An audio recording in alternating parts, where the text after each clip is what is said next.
आज है 8 अक्टूबर।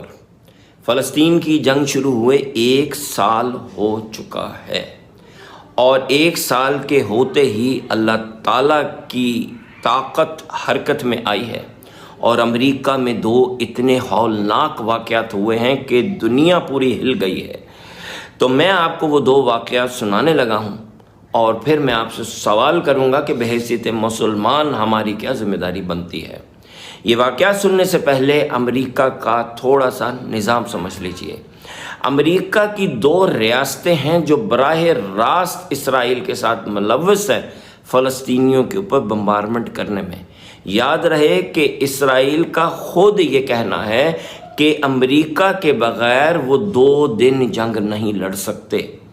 तो वो जो अमेरिका जिसके बग़ैर वो जंग नहीं लड़ सकते, वो असल में 2 अमेरिका की रियासतें हैं। सबसे पहले उनका नाम, एक रियासत है नॉर्थ कैरोलिना और दूसरी रियासत है फ्लोरिडा। इनकी क्या अहमियत है? नॉर्थ कैरोलिना अमेरिका की छावनी है।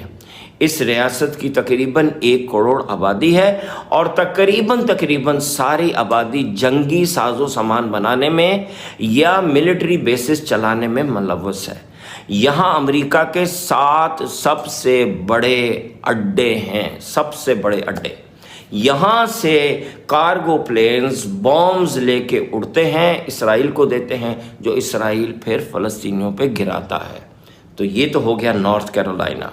याद रखें कि यहाँ के लोग इसराइल के इतने हमायती हैं कि जब जहाज़ उड़ते थे यहाँ से असला लेके इसराइल के लिए, तो ये उठ के नारे लगाते थे कि मारो फ़लस्तीनियों को, मारो फ़लस्तीनियों को। अब हम आते हैं दूसरी रियासत फ्लोरिडा की तरफ। फ्लोरिडा में अमेरिका के अमीर तरीन यहूदी रहते हैं, लेकिन इसके अलावा भी एक रोल है इन यहूदियों का। ये वो यहूदी हैं जो अमेरिकी कांग्रेस के ऊपर असरअंदाज होते हैं और वहाँ से बिल पास करवाते हैं, वहाँ से एड पास करवाते हैं, जो कि फिर नॉर्थ कैरोलिना जाती है। वहाँ से वो बॉम्ब शिप्स जहाज़ों पे बैठते हैं, पर रखे जाते हैं और वो आगे जाते हैं। तो Florida finance and political power और नॉर्थ कैरोलिना मिलिट्री पावर। अब हम आगे चलते हैं।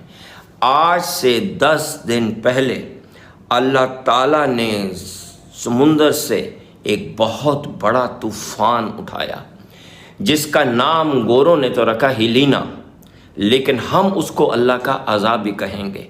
ये तूफ़ान समुंदर से उठा और बाकी की सारी रियासतों को छोड़ते हुए सीधा हिट किया, जैसे कोई बहुत बड़ा बॉम्बर है जो बॉम्ब गिराने जा रहा है। इसने सीधा हिट किया किसको? नॉर्थ कैरोलिना को। और अब आज 10 दिन के बाद नॉर्थ कैरोलिना की क्या सिचुएशन है ये सुन लीजिए। लेकिन इससे पहले एक मज़े की बात सुनिए। वर्ल्ड बैंक का अंदाज़ा है कि फ़लस्तीन को रीबिल्ड करने में $35 बिलियन लगेंगे। ठीक है, अब हम आगे चलते हैं। तो ये जो हिलीना आके टकराया नॉर्थ कैरोलिना से और वहाँ पे इतनी शदीद बारिशें हुई, इतने शदीद तूफ़ान आए, तो इस वक्त 1 करोड़ नॉर्थ कैरोलिना की आबादी में से 80 लाख बेघर हो चुके हैं। ना उनके पास पीने को पानी है, याद रखिए फ़लस्तीन को, ना कपड़े हैं, ना खाना है, ना छत है, खुले आसमान तले पड़े हैं। और अमेरिकन गवर्नमेंट का अंदाज़ा है कि नॉर्थ कैरोलिना को रीबिल्ड करने में कितने पैसे लगेंगे? जी हाँ, $35 बिलियन। अब हम यहाँ से मूव करते हैं और आ जाते हैं फ्लोरिडा की तरफ। दूसरा तूफ़ान इस वक्त जब मैं आपसे गुफ्तगू कर रहा हूँ तो उठा है और वो गल्फ ऑफ मैक्सिको से, और अब वो बढ़ रहा है फ्लोरिडा की तरफ, बिल्कुल एक बहुत बड़े बॉम्बर की तरह जिसके ऊपर बॉम्ब्स ही बॉम्ब लगे हों। लेकिन इस केस में बॉम्ब्स हैं दुनिया की तेज़ तरीन हवा, 180 माइल पर आवर की हवा, जो इंसान ने आज तक नहीं देखी थी, जिस वक्त मैं ये वीडियो बना रहा हूँ तो 180 माइल पर आवर की हवाएं इस वक्त समुद्र में घूमती हुई फ्लोरिडा की तरफ बढ़ रही हैं। पूरी फ्लोरिडा की रियासत उसके अंडर में आ चुकी है। 2 करोड़ 20 लाख आबादी है फ्लोरिडा की, जिसमें से सिर्फ 20 लाख बची है। 2 करोड़ की आबादी बेघर होने वाली है। इतना शदीद तूफान आने वाला है कि पूरी रियासत खाली कर दी गई है। और इसको रीबिल्ड करने में अमेरिका का कितना खर्चा आएगा? 200 बिलियन, 200 बिलियन डॉलर्स। अब मेरा आपसे बहैसियत मुसलमान एक सवाल है। कुरान में 2 दफ़ा ये जिक्र आया है कि घूमो अल्लाह की ज़मीन में और देखो कि अल्लाह ताला ने कुफ़ार के ऊपर कैसे कैसे अजाब भेजे हैं। तो मेरे आपसे 2 सवाल हैं। नंबर 1, क्या ये अजाब नहीं है? दूसरा, क्या हमें इस अजाब के बारे में अपने बच्चों को और अपने आसपास के लोगों को बताना नहीं चाहिए ताकि हमारे दिल में खौफ खुदा पैदा हो? करना चाहिए। लेकिन मसले 2 हैं। पहला मसला ये है कि आधे लोग जो ये मेरी बात सुनेंगे वो आधे इसको कोई साइंसी फैक्ट का नाम दे देंगे। वो कहेंगे जी ग्लोबल वार्मिंग है तो ऐसे हुआ तो वैसे हुआ, और वो इसको रिजेक्ट कर देंगे।